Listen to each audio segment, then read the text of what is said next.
Good morning.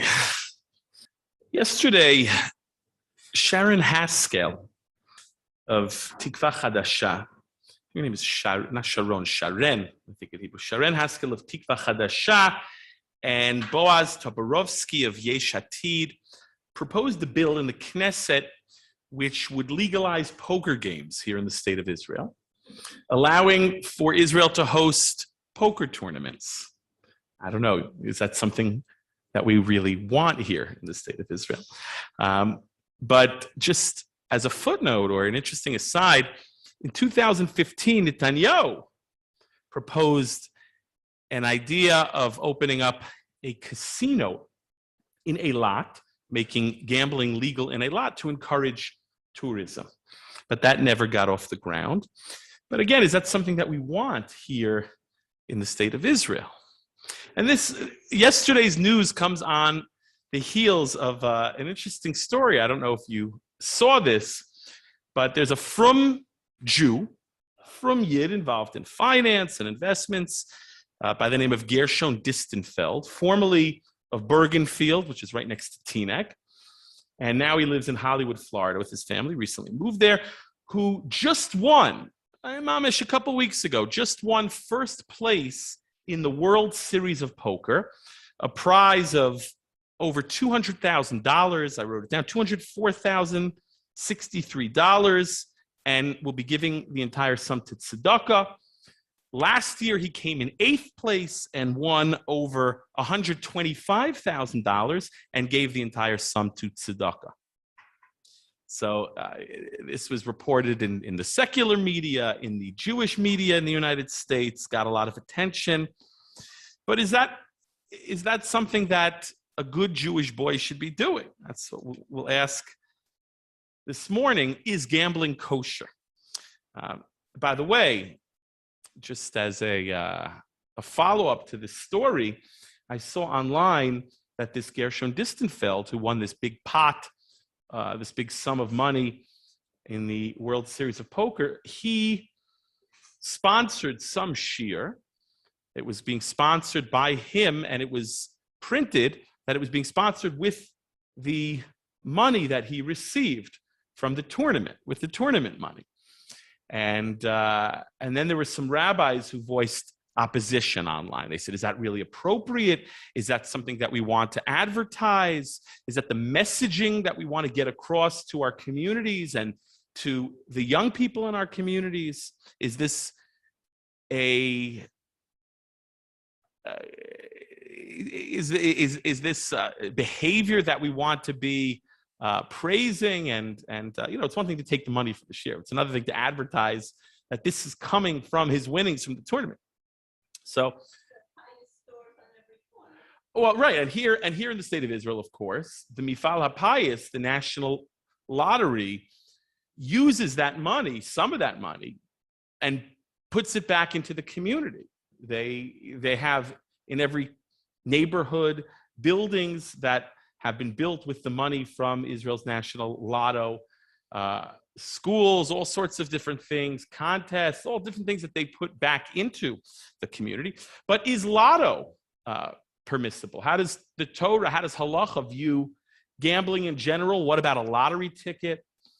What about dreidel? Right, Hanukkah's coming up, and many people play dreidel, and they don't just play dreidel for fun, but they have a pot of money. They put money on the table. They play with real money or with chocolate coins. Or as a kid, we used to play with raisins.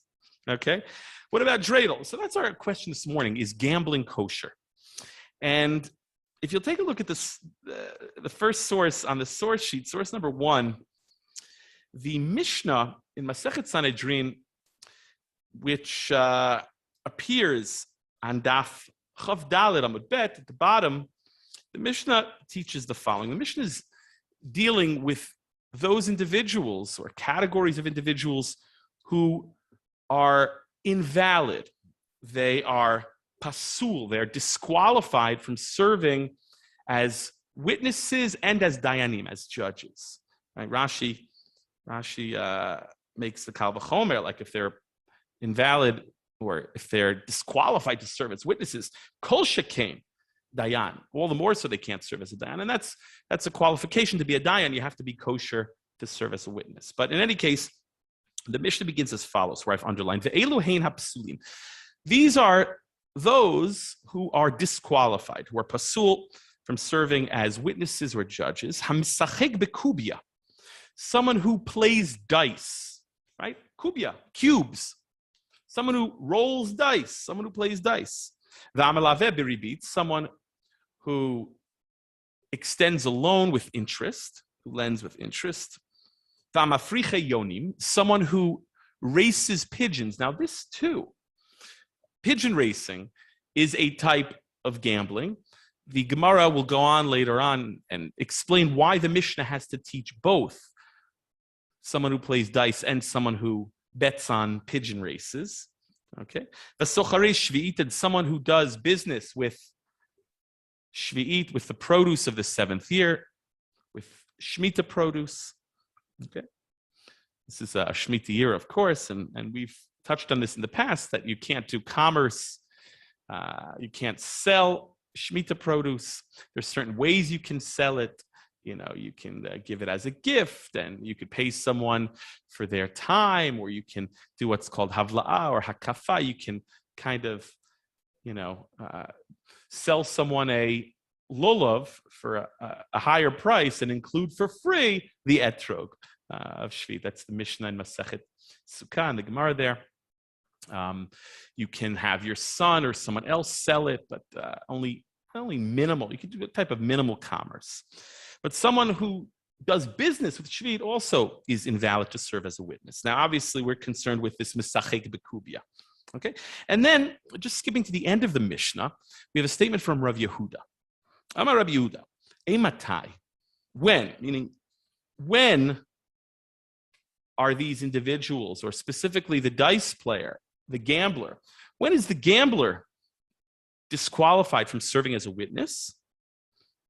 Eimatai, when? Bizman she'ein lahen omanut elahu. When he has some other job. Aval yesh lahen omanut shelohu ksherin. In other words, if he has no other job, if his sole income comes from gambling, then he is disqualified. However, aval yesh lahen omanut shelohu, if he has some other source of income, some other job, then he's kosher. We'll see what that means in a moment.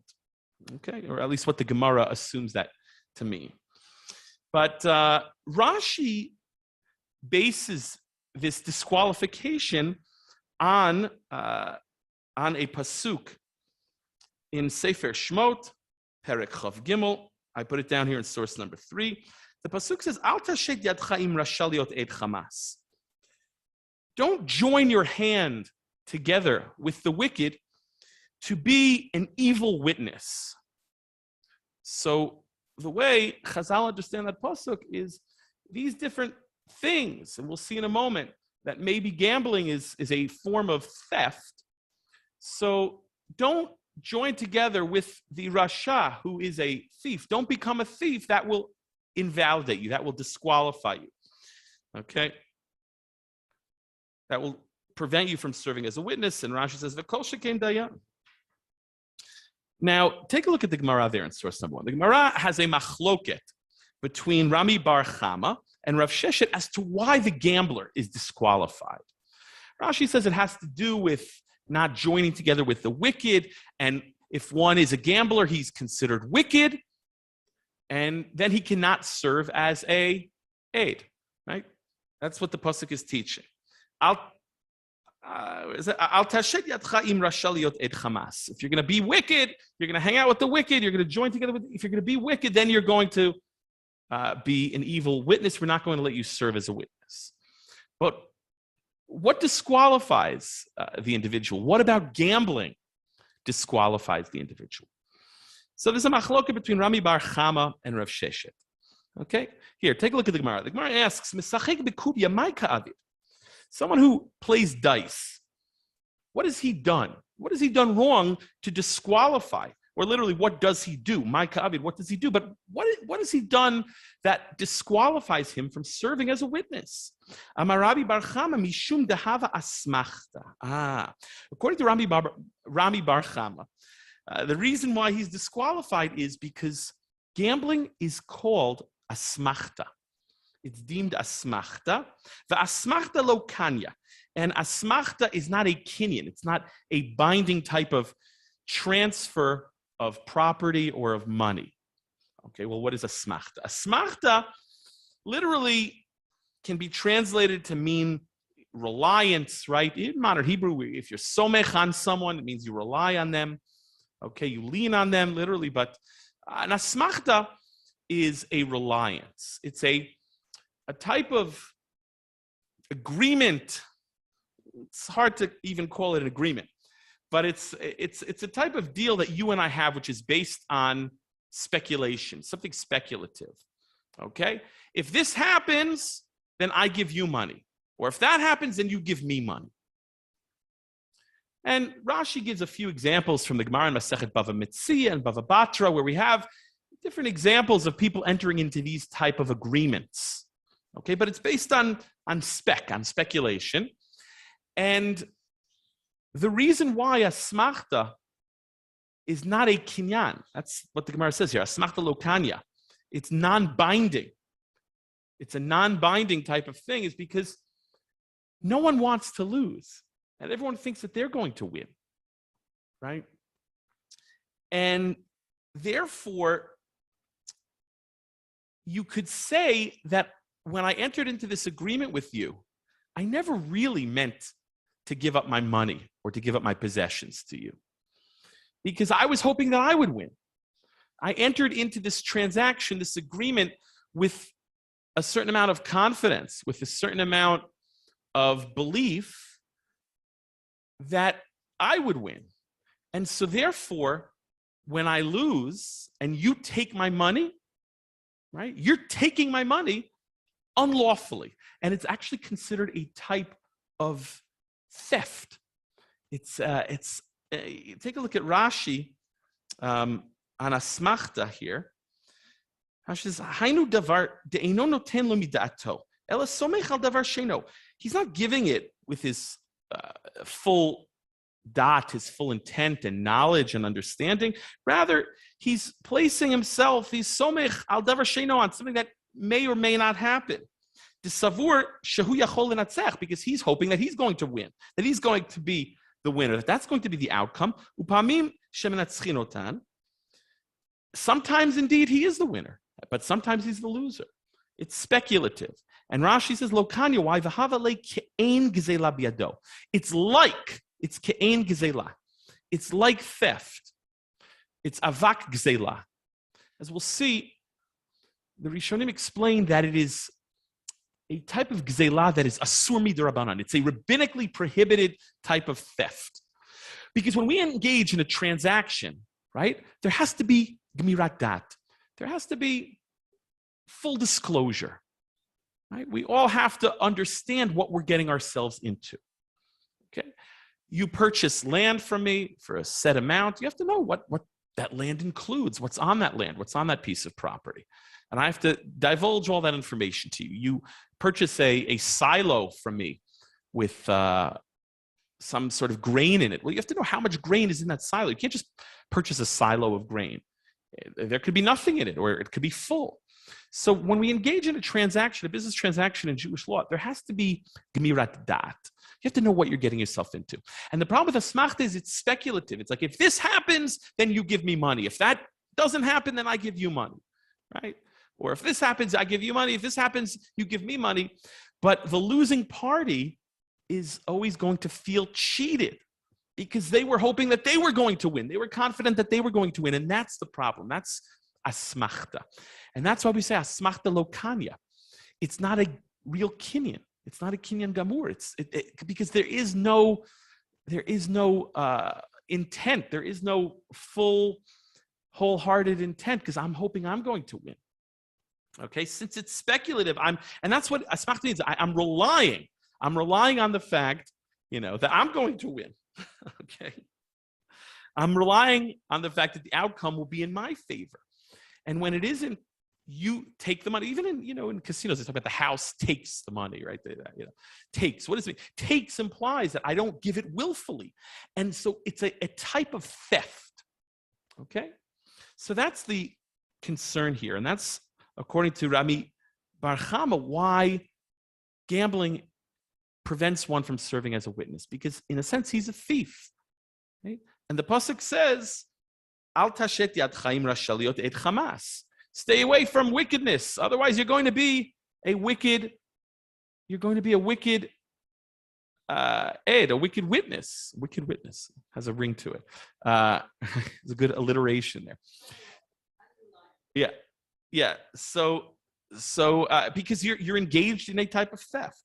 Now, Rav Sheshet has a different approach. Rav Sheshet says the following: Rav Sheshet Amar, Kol chi agavna lava smachti. He says, no, that's not why gambling disqualifies an individual from serving as a witness or a judge. It has nothing to do with asmachta. Rather, he writes, Ella lefi she'eno skin b'yeshuvo shel olam. Wow. The individual is not involved in literally settling the world. He's not involved in settling the world. He's not a productive member of society. Now, what's wrong with that? Okay. You're not a productive member of society. You could be doing better things with your time.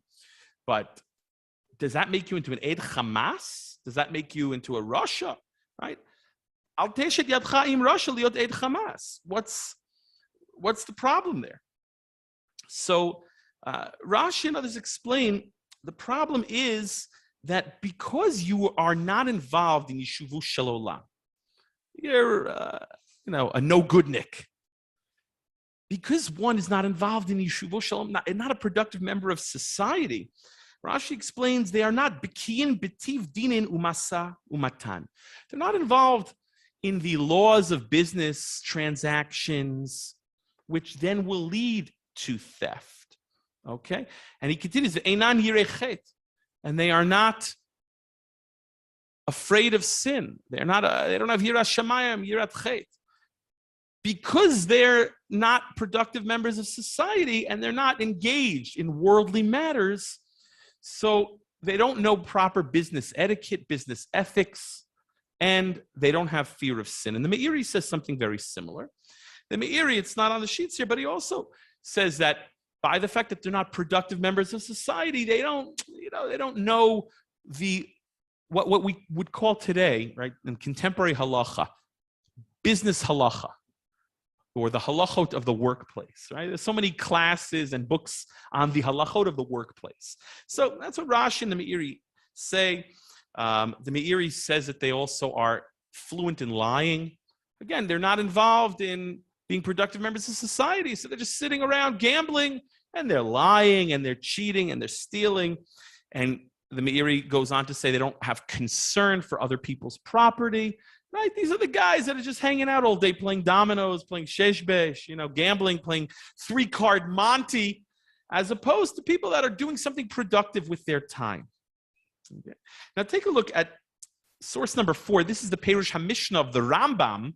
In source number 4, the Rambam, he waxes a little poetic. He adds to this idea of the problem of being an unproductive member of society. He says, the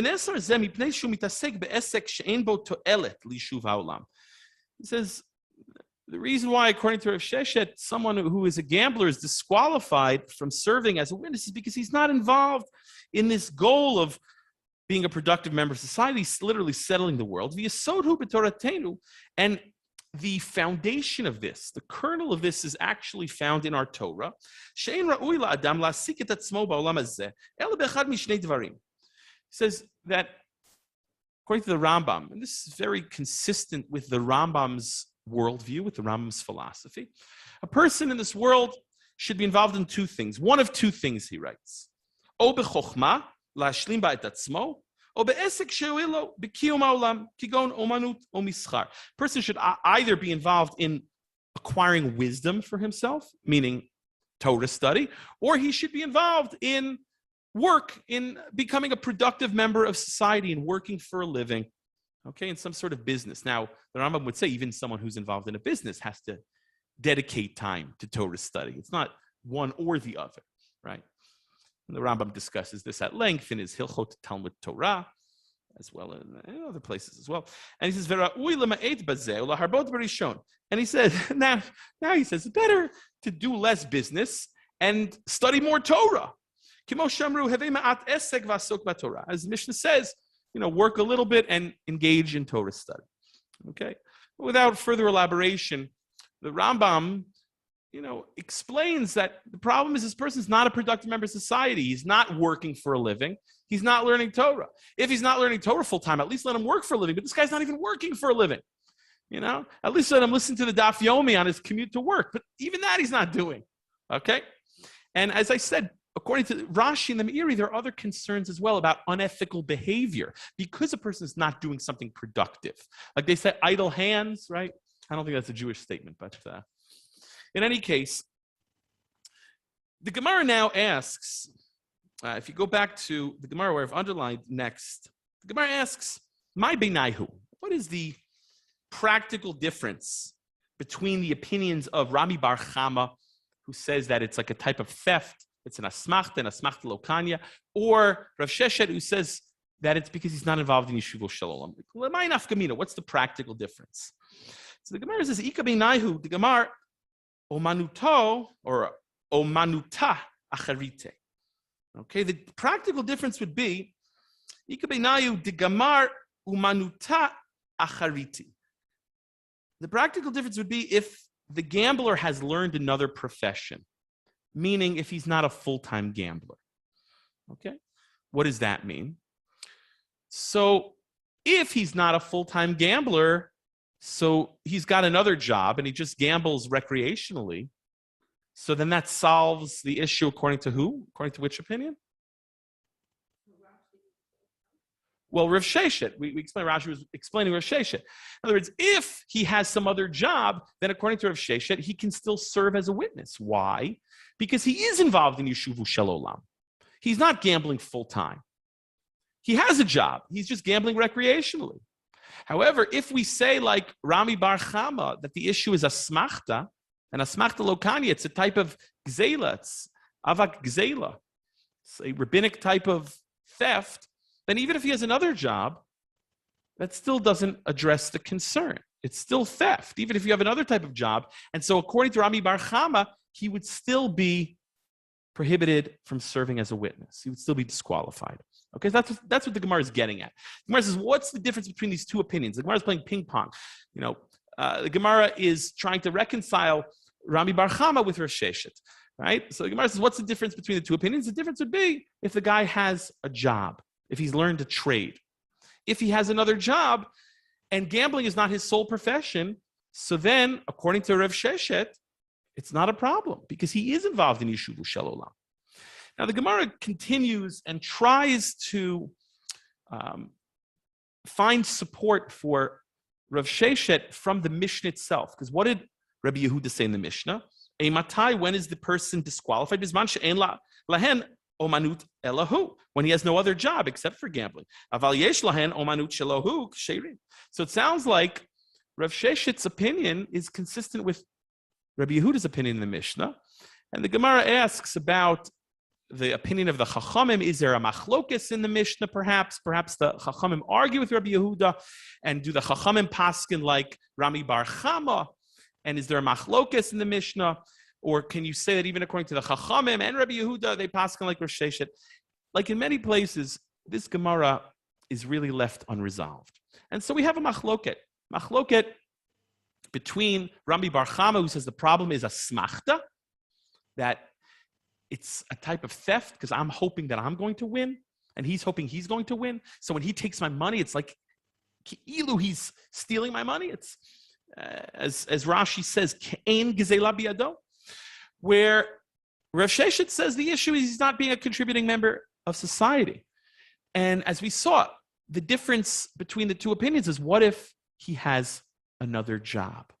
Okay, what if he has another job? So interestingly, many Rishonim paskin like Rav Sheshet, Tosfot, the Rosh, the Rif, the Ramban, the tour, they paskin like Rav Sheshet, that the issue is they don't consider this to be theft. The issue is Yishuvu Shel Olam, that the individual, the gambler, is not contributing to society.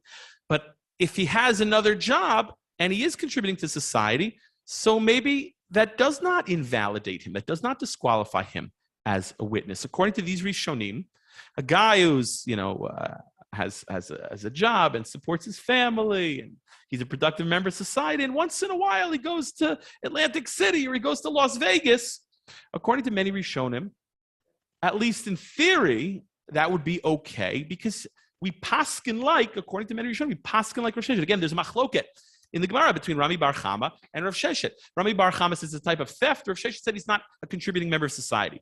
Well, if he has another job and he is a contributing member of society, maybe that would be okay. Tosfot has another caveat where he introduces that really the money needs to be on the table in order to avoid the issue of asmachta. That way everyone knows the money's on the table. It's not like I'm going to say, well, that money really belongs to me. To avoid any concern of theft, Rashi and others raise the issue of a certain expertise or skill, and assuming skill is not involved, if it's just the luck of the draw, I have no expectation to win, right? I'm not going to be upset. I'm not going to accuse you of taking my money. However, if skill is involved, if I'm an expert poker player, according to Rashi and other Rishonim, maybe that's a problem. Because where there is skill involved, maybe you can say, like Rami Bar Chama, it's a smachta. I intended to win based on my skill as an expert card player. Okay?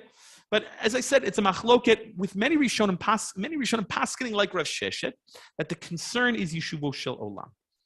The Rambam, however, here in source number 5, interestingly, in source number 5, the Rambam seems to say in his Hilchot Edut, source number 5, that the issue is Yishuvo Shel Olam. He seems to say that it's like Rav Sheshet. The Rambam seems to paskin like Rav Sheshet. Right? Someone who, he's talking about those who are disqualified to serve as witnesses, and he says someone who plays dice. Why?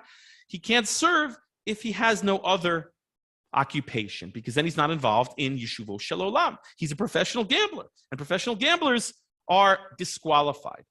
But here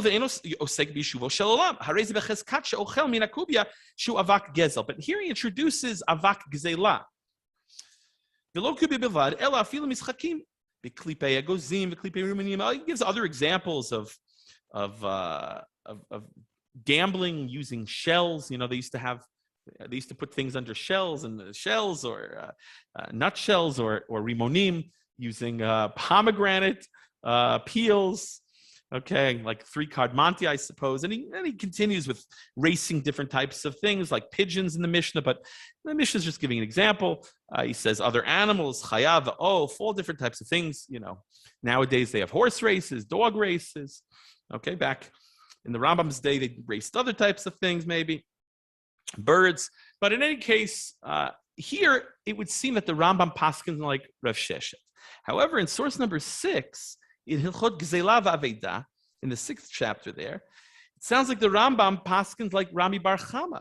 Harei ze gezel midivrayim. He says that a gambler is prohibited from serving as a witness because he is in violation of a rabbinic type of theft. Here, we'll read the first couple lines. Hamisachkin bekubia ketzad. Right? What does it mean when the Mishnah says someone who's mesachek bekubia, someone who plays dice, is invalid as a witness? He cannot serve. He's disqualified. Elu shemisachkin ba'atzim o b'tzurot o ba'atzamot. They would use sticks or stones or different types of leaves or even bones, ukayotze behen and the like. V'osim t'nai beinehem shekol hanotzech et chavero b'oto haschok yikach mimenu kach v'kach. And they make deals, meaning they make a bet, they make a wager that if this is the outcome, this is what you're going to give me. And the Rambam writes, where I've underlined, Harei ze gezel midivreihem. So it sounds like in Hilchot Edut, in the laws of witnesses, the Rambam paskins like Rav Sheshet, although he does introduce the concept of avak gzela. However, in his Hilchot Gzela v'Aveda, the Rambam paskins like Rami Bar Chama. So many explain that, the Rambam is machmir. The Gemara leaves it unresolved, and the Rambam accepts both opinions, lahalacha. Okay? No, many times the Rambam takes one opinion, takes one side if there's a machloket, if the Gemara leaves it unresolved. In this particular case, it sounds like he rules like both Rami Bar Chama and Rav Sheshet. And based on this, the Shulchan Aruch is machmir. And based on this, the Sfaradim who follow the Shulchan Aruch and the Rambam, Sfaradim are machmir. And so if you take a look at source number 7, this is the Shulchan Aruch in Choshen Mishpat Siman Shin Ayin.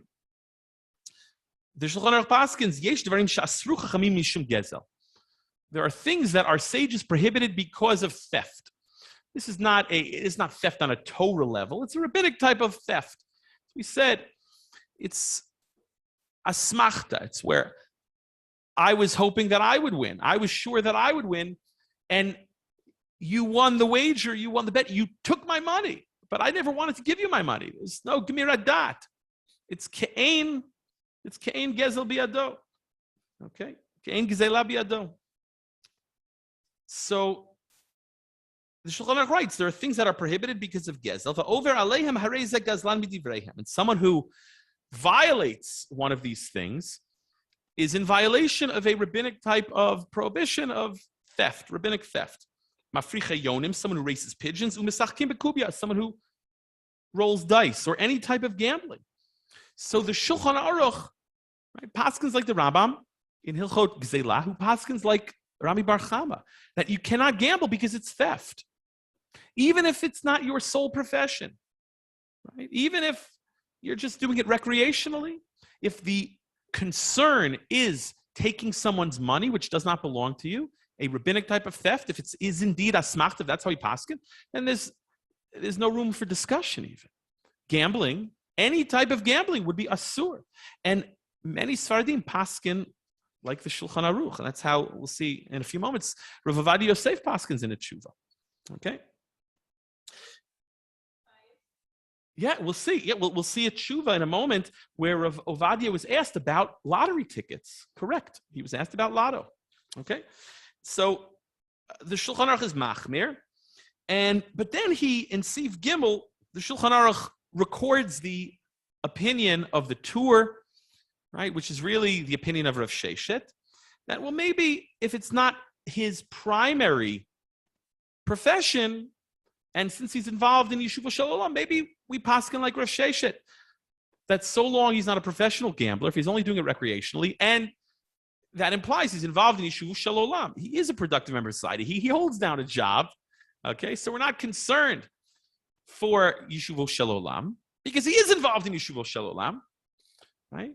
The Shulchan Aruch cites that other opinion, and he writes the following here in Seif Gimel.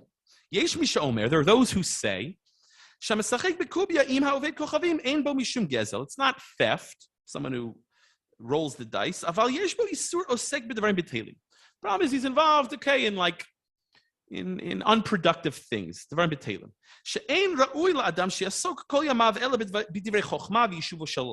is already, he's invoking the Rambam in his Perush Mishnah. Really, a person should be involved in Torah and productive things. Yeshuvo Shalom, Chochma, as we said.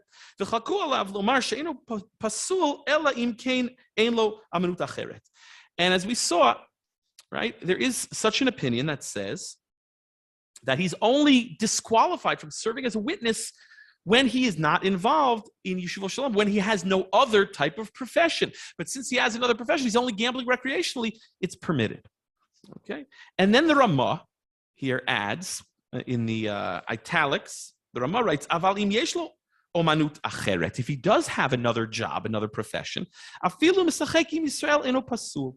He's quoting the Tur, and as I said, this is the opinion of Tosfos and the Rosh and the Rif and the Ramban, many Rishonim, that we paskin like Rosh Hashanah, and so long as he has another job, he has some productive means of supporting himself. He's not a professional gambler.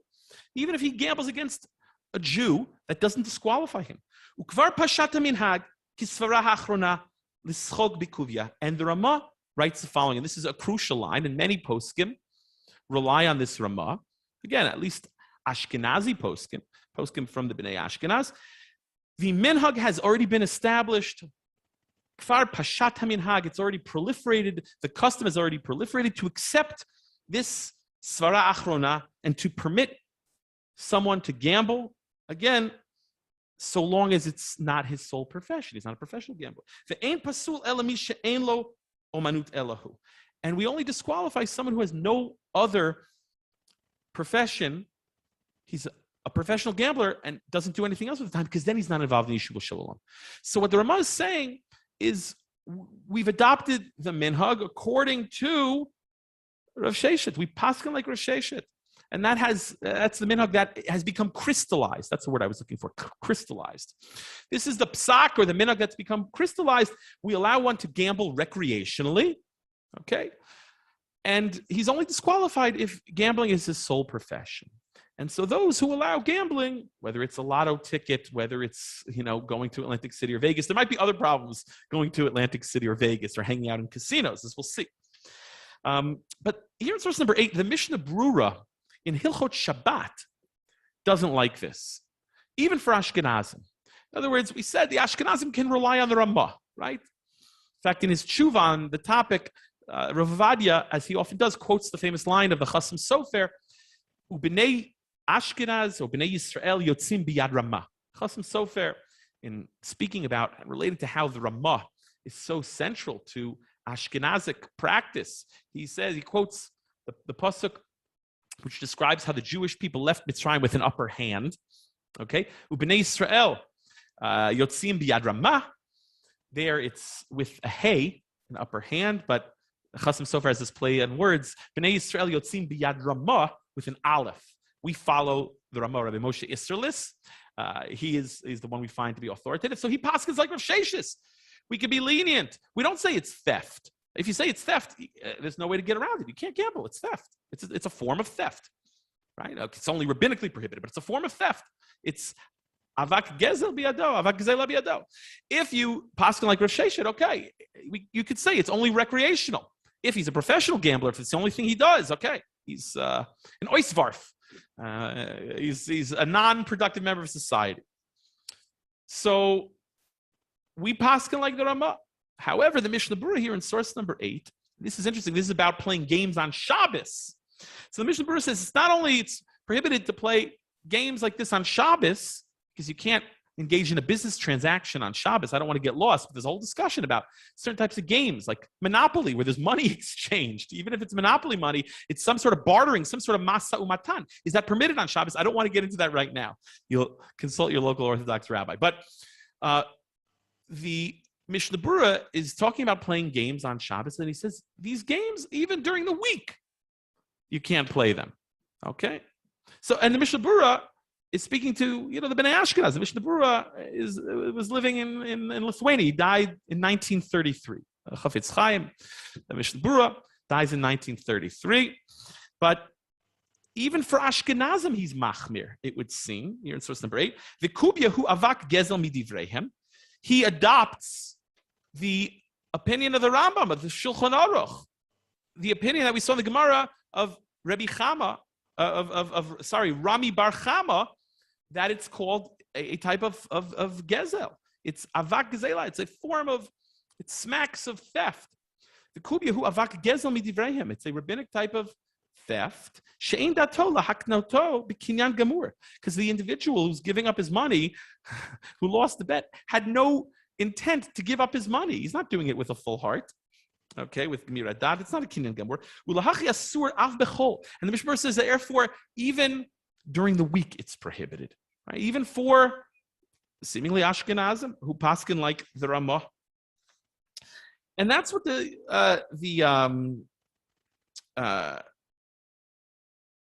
Abia Omer here in source number 9, Rav Yosef writes as well. As I said, he says, well, the Ashkenazim follow the Ramah, but even Ashkenazim who follow the Ramah, they really should be stringent in this matter. And he's asked about lotto tickets. Here, look at source number 9. This is a tshuva in the 7th chelek of Yabia Omer, the 7th chelek of the Choshen Mishpat, Siman Vav. Nishalti ha'im mutar min hadin lishtatev b'kniat kartisei hagrala shel mifal hapayis. I was asked about purchasing lottery tickets of the mifal hapayis. Here, in Israel. And he writes, Maskana didina shahasfaradim ve'edot mizrach asur lahem lishtatev b'kinyat katisei mifal hapayis.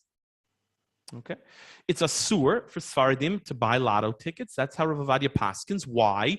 Because again, he believes that he paskins like the Rambam, paskins like the Shulchan Aruch, like the Rambam, like Rabbi Bar Chama. He believes that it's a smachta.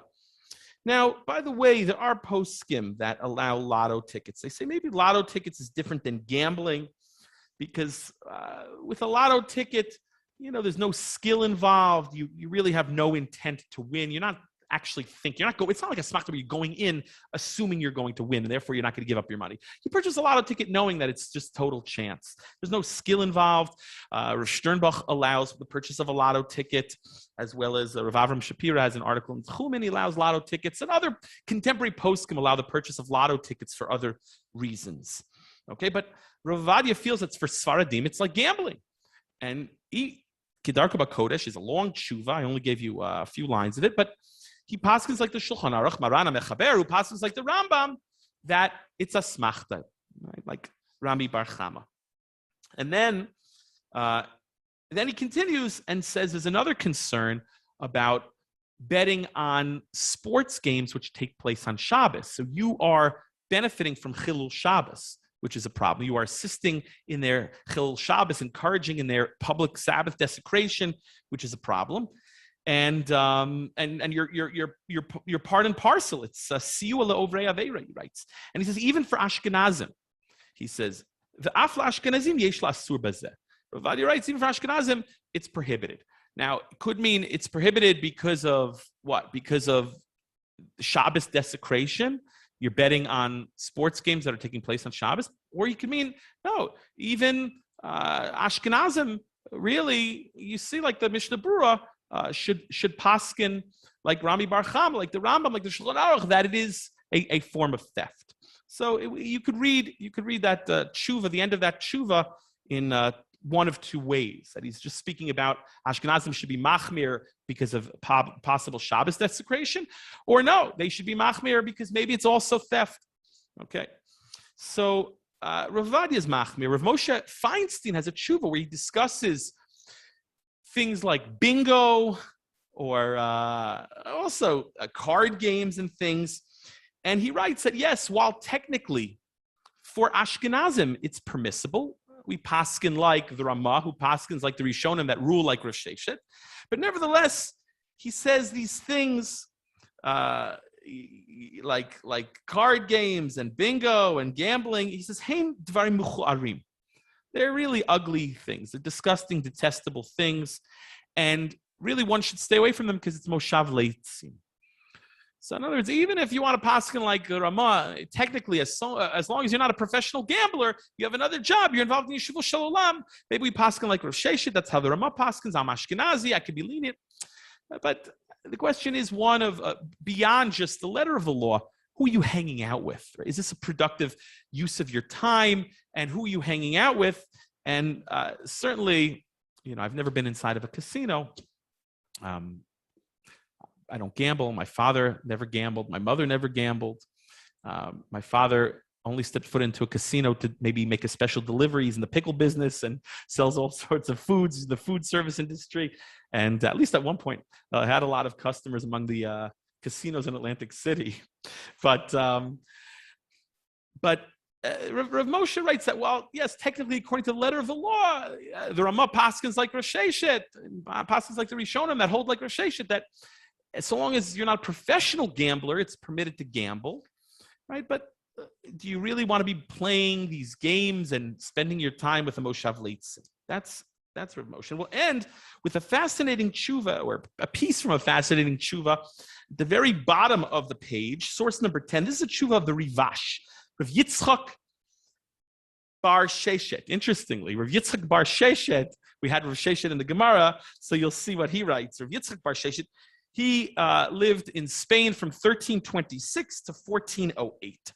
And this is a tshuva where he talks about a person taking an oath not to engage in gambling, or a whole community placing a whole ban. He speaks about a community, his community, where they placed a ban on all forms of gambling. And he writes, V'schog bekubia, Hine yeshbo isura derabanan. He says because he believes it is asur midirabanan. It's avak gzela derabanan. It's a type of rabbinic theft. Kideita b'Sanhedrin perek zaborer, the Gemara that we saw as we have in Masechet Sanhedrin. Vafilur of Sheshet, and even according to Rav Sheshet, interesting. This is Yitzchak bar Sheshet. Even according to Rav Sheshet, Desirli hatam deleka asmachta bekubia, who holds that it's not a matter of asmachta; it's a matter of yeshuvu shalolam. Mikol makom, nevertheless, davar mechuar umituav mishukatsu. Gambling, even if you want to say that it's not theft, that's not the concern. The reason why Chazal prohibited a gambler from serving as a witness or a judge is because he's not a productive member of society, according to Sheshet. Nevertheless, even according to that lenient opinion, where maybe if you have another job and you are a productive member of society, you can gamble recreationally, but it's something that's so disgusting and abominable, he writes. It's something that's ugly and abominable and disgusting. Virabim chalim hipil v'atsumim kol harugav. Interesting. He cites a pasuk in Mishlei,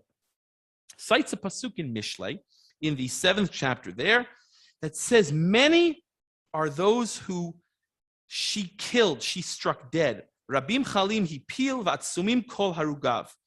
And numerous are those who she killed. And he uses that pasuk in reference to gambling. So you say, well, maybe according to Rav Sheshet, it is permitted for someone to gamble so long as it's not as his sole profession. He's only doing it recreationally. He's having a little fun. He's blowing off steam. So here, Rav Yitzchak bar Sheshet writes, Baruch Hashem, we made this cherem, we made this ban on gambling in our community already a number of years. And he says, even according to the opinion that may say it's mutter because it's not theft, so long as a person has another job and he is a contributing member of society. But how ugly and abominable and disgusting is this? And then he quotes this pasuk, which says that there's so many casualties, so many struck dead because of this. And certainly, I think probably each and every one of us here has heard stories of, unfortunately, people that got addicted to gambling and destroyed their lives. I remember I was at once a conference on medical halacha with Rav Avraham, Dr. Rabbi Avraham Twersky, Zatzal, who passed away not too long ago. Some of you may have heard him speak, have had the zchut to meet him. A tremendous, tremendous individual. Someone who dedicated his life to helping those struggling with addictions. And I once heard him speaking about different types of addiction, gambling addiction, internet addiction, addiction to pornography at a medical conference. And he recounted story after story of young people, B'nai Torah, B'nai Yeshiva, who completely destroyed their lives and their families. I mean, lives, completely destroyed, families destroyed because of gambling addiction. So this is something that is very serious and should not be taken lightly.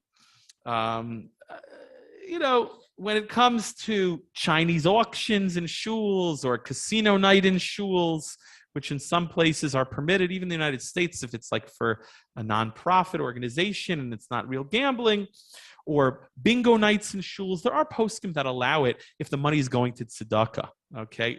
Where they're playing games in shuls, whether it's in a Chinese auction or they have game tables set up, or it's a bingo. No, there are some poskim that don't like the behavior in general, but there's some poskim that allow it because it's not a smachta.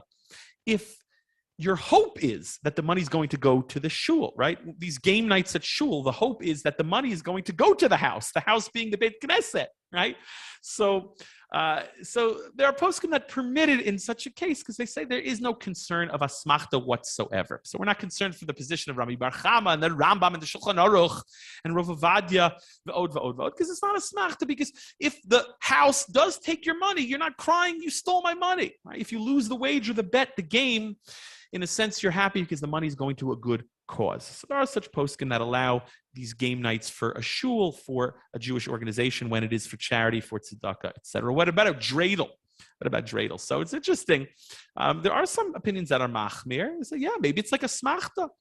Although, if you look in Kabbalistic sources and in Chassidut, you see that there's all sorts of Kabbalistic significance imbued in playing the dreidel, the svivon. It has all sorts of deep symbolism and wisdom associated with it. So there are great Hasidic rebbes that defend the practice of playing dreidel or a sivivon spitting the top, even if there's money exchange. And some say that, there are certain leniencies when it's within a family. We don't say asmachta. We're not concerned with this issue when the wagers are within the family. The money is on the table. I mentioned Tosfos, who says that so long as the money is on the table, then it's not really concern of asmachta.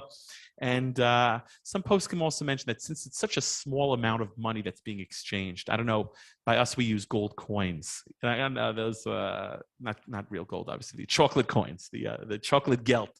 Right? So long as there's not actual money involved, or if it's a small amount of money, or it's just something symbolic like chocolate coins or raisins, then really, according to all poskim, it's not an issue. But as we saw together this morning, gambling is not a simple matter in halacha.